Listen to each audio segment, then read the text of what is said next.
우리 12절 말씀 함께 있습니다. 어느 누구도 여태까지 하나님을 본 적이 없습니다. 그러나 우리가 서로 사랑하면 하나님께서 우리 안에 거하십니다. 우리가 서로 사랑할 때 하나님의 사랑은 우리에게서 완전하게 될 것입니다. 아멘. 하나님은 사랑입니다. 이 얘기 너무 많이 들으셨죠? 예. 성경은 인간을 향한 하나님의 러브레터다, 이런 말도 들어보셨죠? 예. 성경을 읽어보면 하나님은 안타까울이 많지 우리 인간들에 대해서 참고 또 참고 계시다는 것을 우리가 알 수가 있습니다. 특히 이스라엘이 출애굽하고 40년간 광야 생활을 했던 그 이스라엘 백성들을 보면 그들은 매일매일 기적을 경험했습니다. 그들은 매일 하늘에서 내려오는 만나 메추라기를 먹었습니다. 그 광야에서 40년간 있었거든요. 옷은 어떻게 됐을까요? 신발은 어떻게 됐을까요? 이게 놀라운 기적이 아니면 그 광야에서 옷을 만들 수가 있겠습니까? 신발을 만들 수가 있겠습니까? 40년간 하나님께서 그를 다 지켜주신 것이죠.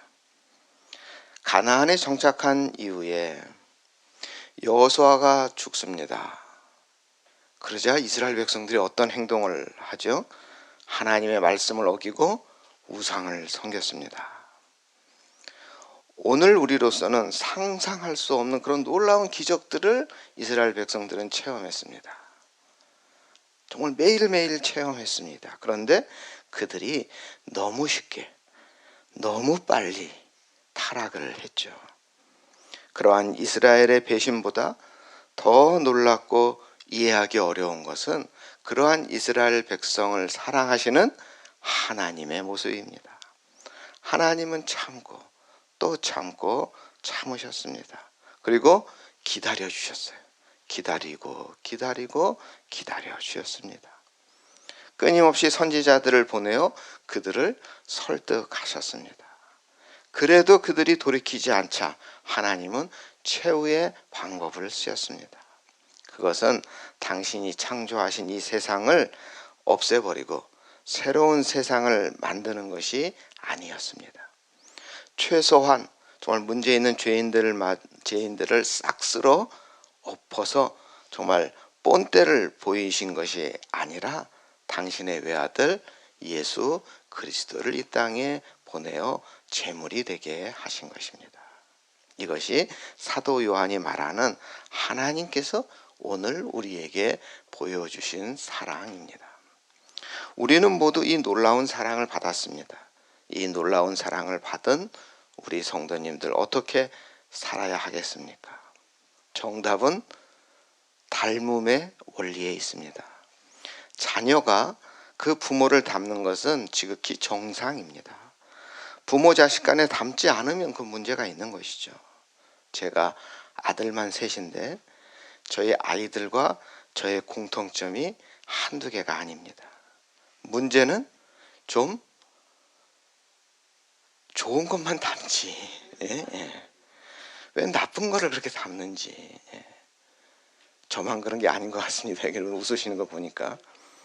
이런 원리로 볼 때 하나님의 자녀인 우리는 하나님을 닮아야 하는 것입니다. 하나님의 가장 우선적인 성품이자 특징인 사랑을 닮아야 하는 것입니다. 유행가 가사 중에 사랑밖에 난 몰라, 모르시는 것 같은데 이 사랑밖에 난 몰라, 이 가사 그대로 우리 하나님은 사랑밖에 모르시는 분입니다. 하나님의 사랑을 받은 저와 여러분 역시 이 놀라운 사랑밖에는 모르는 사람이 되어야 하는 것이죠. 지금까지 우리는 어떻습니까? 하나님의 선택하심에 의하여 하나님께서 먼저 우리를 불러주셨고 지금까지 사랑으로 먹이시고 입히시고 인도해 주셨습니다. 보고 듣고 경험한 모든 것이 전부 하나님께서 먼저 우리에게 전하여 준 사랑입니다. 그러니 당연히 우리 성도님들도 사랑밖에 모르는 사람이 되어야 하는 것입니다. 하나님과 우리 사이에 닮은 점이 점점 많아져야 하는 것입니다. 우리가 하나님을 닮아야 합니다. 그리고 여기서 한 걸음 더 나아가서 하나님을 증명하는 증인의 삶을 살아야 하는 것입니다. 연금술사라는 분들이 있었습니다. 여러분, 중세시대부터 금을 만들려는 이 연금술사라는 분들이 있었거든요. 지금 금값이 엄청 비싸잖아요. 옛날에도 금을 만들려고 했습니다. 그런데 이들은 어떤 사람들이냐, 오늘날로 하면 일종의 실험실에서 연구하는 과학자들이, 화학을 연구하는 과학자들이었습니다. 요즘 다이아몬드가 굉장히 싸진 거 아세요? 모르시는데요. 굉장히 싸졌다 그래요. 저 안 사봤습니다. 근데 그 이유가 다이아몬드를 만들어낸다. 이제는 아주 값싸게, 채굴하는 비용보다 만드는 다이아몬드가 더 싸대요. 그래서 이 다이아몬드 값이 굉장히 싸졌다 그럽니다. 이 모든 이 업적을 누가 한 거예요? 중세시대부터 내려온 연금술사들 때문입니다. 이 연금술 이야기라는 책이 있어요.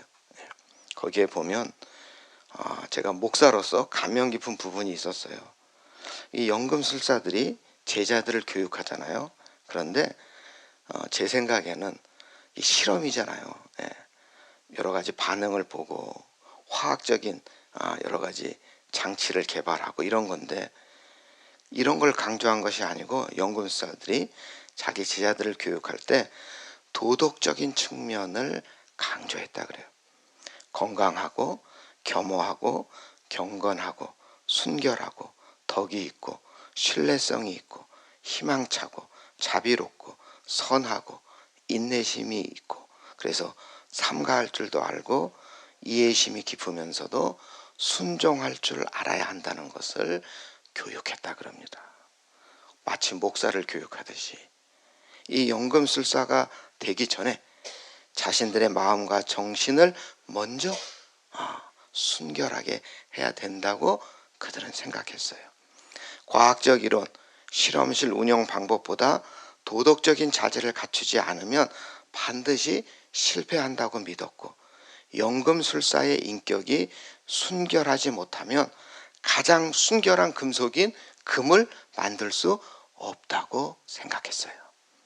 1000년 전 이 연금술사들은 이 금속에서 금을 얻기 전에 자신이 먼저 인격과 삶에 있어서 순금처럼 돼야 한다 하는 사실을 알고 있었던 것입니다. 이 연금술사들 일반 금속에서 금을 만들어낸 것이 아니라 먼저 자신을 금과 같은 존재로 만든 것입니다. 그래서 저는 목사로서 참 이 부분이 감동으로 다가왔습니다. 우리 성도님들, 우리 모두는 다 사랑의 연금술사입니다. 왜냐하면 우리 안에 계신 금보다도 더 귀한 하나님을 드러내야 하기 때문입니다. 우리가 사랑을 행하면 바로 우리에게, 그리고 우리 성도님들이 있는 그 자리에 하나님이 드러나게 됩니다. 즉 우리가 사랑할 때 우리 성도님들 속에 계시는 하나님을 보게 될 뿐 아니라 하나님과 그분의 사랑을 모르는 사람들이, 우리들이 사랑을 실천하는 것을 보고 그들은 거기서 하나님을 볼 것이며 하나님을 알게 될 것입니다. 지금 사도 요한은 우리 모두가 다 연금술사가 되기를 바라는 간절한 마음으로 요한일서 4장을 기록하고 있습니다. 지난주 금요일날 우리 허성교사님 말씀하신 대로 이 요한일서 4장이 이 사랑의 정수가 들어가 있습니다. 우리 12절 말씀을 우리 한 번 더 읽어보겠습니다. 어느 누구도 여태까지 하나님을 본 적이 없습니다.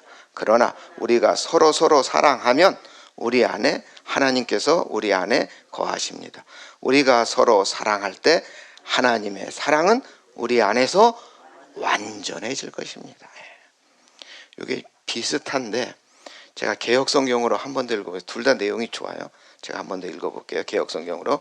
어느 때나 하나님을 본 사람이 없으되 만일 우리가 서로 사랑하면 하나님이 우리 안에 거하시고 그의 사랑이 우리 안에서 온전히 이루어지느니라. 그러니까 사랑이신 하나님은 우리 교회가 사랑으로 하나 될 때 우리 안에 거하십니다. 그리고 이렇게 되어야만 우리 교회는 살아계신 하나님을 증명하는 교회로 인정을 받을 것입니다.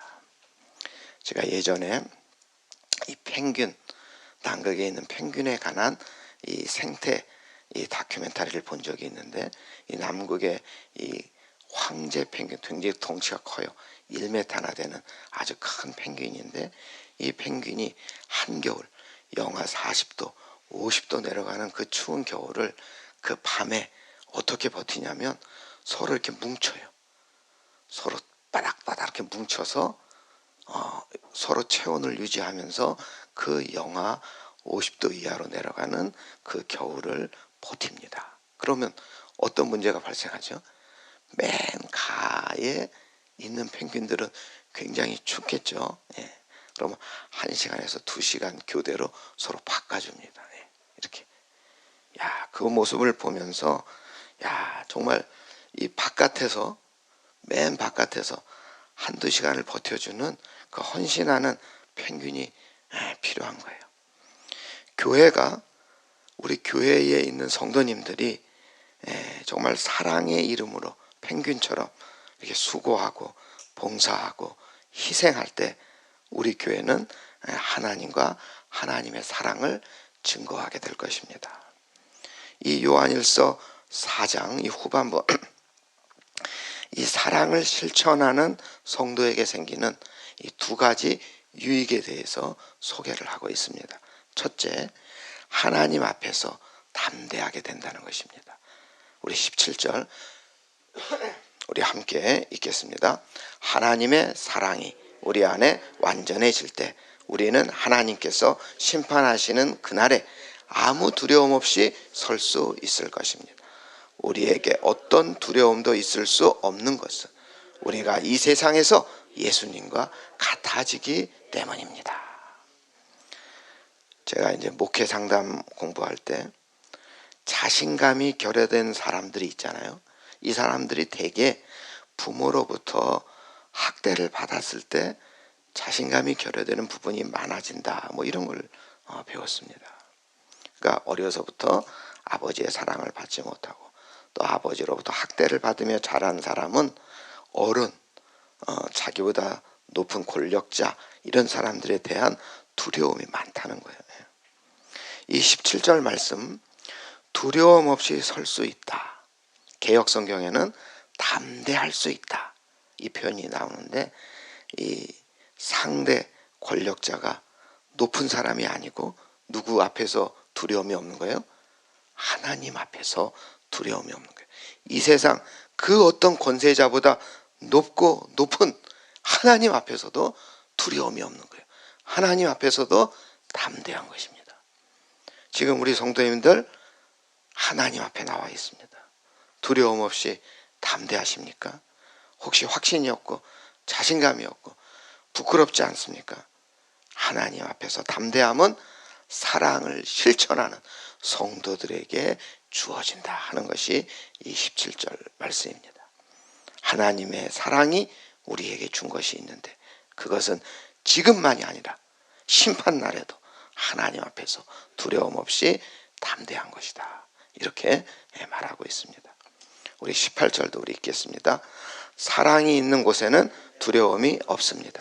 왜냐하면 완전한 사랑이 두려움을 내어 쫓기 때문입니다. 사람을 두렵게 만드는 것은 벌을 받을지도 모른다는 마음 때문입니다. 그러므로 두려움을 갖고 있는 사람은 사랑을 완성하지 못한 사람입니다.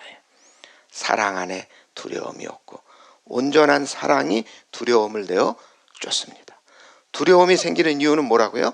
하나님의 사랑을 모르기 때문이고 하나님을 사랑하지 않기 때문이고 일상생활에서 형제를 사랑하지 않기 때문입니다. 그런 사람들은 하나님 앞에 두려울 수밖에 없습니다. 그러나 다시 말씀드리지만 사랑을 행하면 그런 사람에게 두려움이 사라집니다. 죄가 있고 없고를 떠나서 하나님이 나를 사랑하신다 하는 이 확신이 있으면 또 내가 하나님의 자녀야 라는 분명한 확신이 있는 사람은 담대할 수 있습니다. 두려움이 없는 것입니다. 어떻습니까? 하나님에 대하여 담대하십니까? 비록 부족하고 비록 내가 자격이 떨어지더라도 하나님의 사랑을 행하는 성도는 하나님을 향하여 언제나 담대할 수 있습니다. 사랑을 실천할 때 첫 번째 유익이 뭐라고요? 두려움이 없는 것입니다. 담대한 것입니다. 두 번째 유익은 사랑의 완성이 일어나는 것입니다. 하나님 사랑, 이웃 사랑을 통해서 사랑의 완성이 일어나는 것입니다. 우리 20절 우리 함께 있습니다. 어떤 사람이 나는 하나님을 사랑해요 라고 말하면서 그의 형제를 미워하면 그는 거짓말쟁이입니다. 이는 눈에 보이는 자기의 형제도 사랑하지 못하면서 보이지 않는 하나님을 사랑할 수 없기 때문입니다. 하나님을 사랑하는 자는 지극히 당연하게 쉽게 그 형제를 사랑합니다. 입으로 제 아무리 하나님을 사랑한다고 말해도 제 아무리 몸바쳐서 교회에 충성하고 헌신한다고 해도 다른 사람을 사랑하지 않는다면 그는 하나님을 사랑하는 자가 아닙니다. 다른 사람을 사랑하지 않으면서 나는 하나님을 사랑하고 있어 라고 하는 것은 착각입니다. 오해입니다. 너무나 명확한 말씀입니다. 지금 요한일서를 기록하고 있는 사도 요한은 이 요한일서를 기록할 때가 아마 90살이 넘었을 때입니다. 100세가 다 되어가는 사도 요한이 볼 때 초대교회에 당면한 심각한 위기가 두 가지가 있었습니다. 첫 번째는 이단이 침투해 오는 거예요. 영지주의라는 이단이 침투해 왔습니다. 많은 사람들이 영지주의에 찾아갔습니다. 두 번째, 박해입니다. 정말 이 로마의 박해는 날이 갈수록 심해지고 있었습니다. 이 두 가지, 이단과 박해, 이 두 가지 심각한 위기가 있었습니다. 이때 사도 요한은 이 두 가지 장애물을 돌파하고자 사랑을 이야기하고 있습니다. 오늘날 한번 생각해 보십시오. 신천지 같은 이단 사상에 대응하기 위한 방법으로 교리 논쟁을 합니다. 그들하고. 그것이 도움이 되겠습니까? 안 되겠습니까? 우리 교회 전도팀 정말 열심히 하거든요. 부침개 전도하는 팀도 있고 호떡 전도하는 팀도 있고 그 외에 전도팀들 굉장히 많아요. 근데 얼마 전에 제가 가는데 저쪽 멀리 보니까 부침개를 붙이고 있더라고요. 그래서 우리 교회 팀인가 하고 제가 봤는데 우리 교회가 아니에요. 다른 교회인가 하고 봤는데 신천지야. 예. 여러분, 믿지 않는 사람 눈에는 신천지가 말하는 것이나 우리가 말하는 하나님이나 크게 뭐가 다르지? 아마 그렇게 생각할 것입니다. 그렇다면 제일 좋은 방법은 우리 교회가 신천지보다 하나님의 사랑을 더 많이 실천한다면 세상 사람들은 자연스럽게 깨닫게 될 것입니다. 교회 안에 사랑이 식으면 정체성이 흔들리고 사랑이 식었기에 교회의 정체성이 사라져가는 문제는 초대교회만의 문제가 아니라 오늘 우리 시대도 똑같은 것입니다. 예수님은 사랑이 식어가는 것을 첫사랑을 버린 것이다 이렇게 말했습니다. 세월이 흐를수록 세상은 점점 냉랭해져 가고 있습니다. 사랑이 없어져 가면 결국 우리 인간은 생존하기 어려울 것입니다. 이런 상황에서 우리 교회가 행해야 할 것 명확합니다. 우리 큰애가요, 이 예정일보다 한 달 정도 일찍 나왔거든요. 그때 몸무게가 2.5kg이었어요. 근데 참 감사하게도 인큐베이터에 안 들어가는 것이 2.5kg부터 안 들어간대요. 예. 그래서 다행히 인큐베이터에 들어가지 않았어요. 근데 요즘은 이 인큐베이터 기술이 너무 좋아가지고 1kg 미만의 조산화도 살립니다. 예. 미국에서 쌍둥이가 태어났습니다. 이 카이리와 브리엘이라는 쌍둥이가 태어났는데, 이 여자 두 아이인데 조산이에요.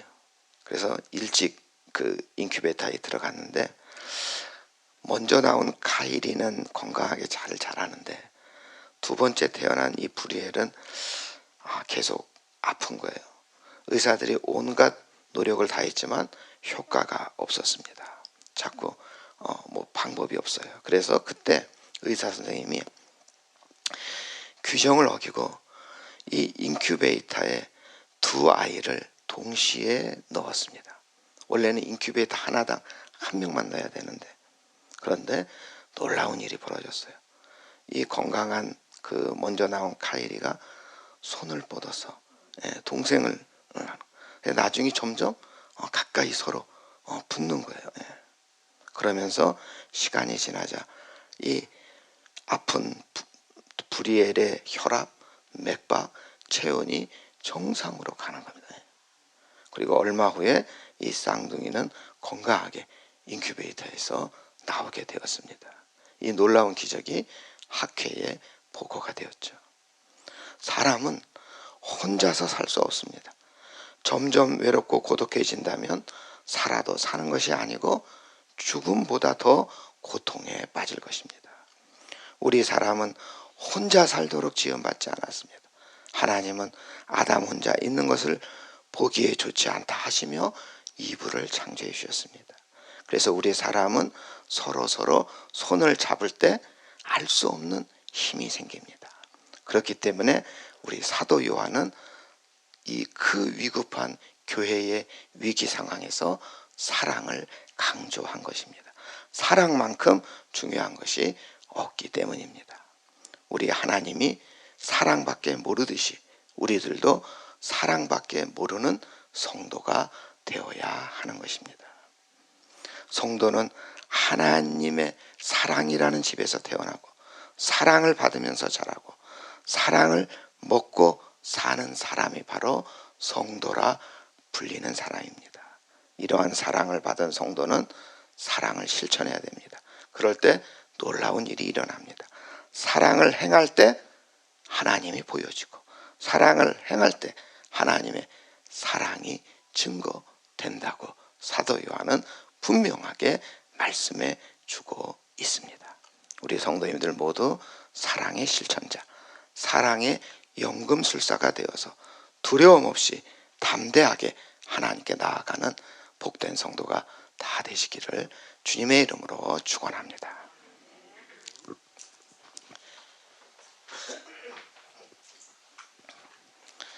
사랑의 하나님, 우리는 모두 자격이 없음에도 불구하고 먼저 하나님께서 우리를 불러주시고 무한한 사랑을 베풀어 주신 거 감사를 드립니다. 우리도 하나님의 그 사랑을 실천하게 하여 주시옵소서. 사랑밖에 모르시는 하나님을 닮아 내 이웃을 내 몸과 같이 사랑하는 사랑밖에 모르는 성도가 되게 하여 주시옵소서. 귀한 사랑에 감사하여 이 시간 정성껏 주님께 예물을 드립니다. 기뻐 받아주시고 더 큰 사랑으로 감화 감동으로 나아가게 하여 주시옵소서. 오늘도 세상으로 나아가는 우리 성도님들에게 성령을 부어주시사 하나님처럼 사랑하며 살게 하여 주시옵소서.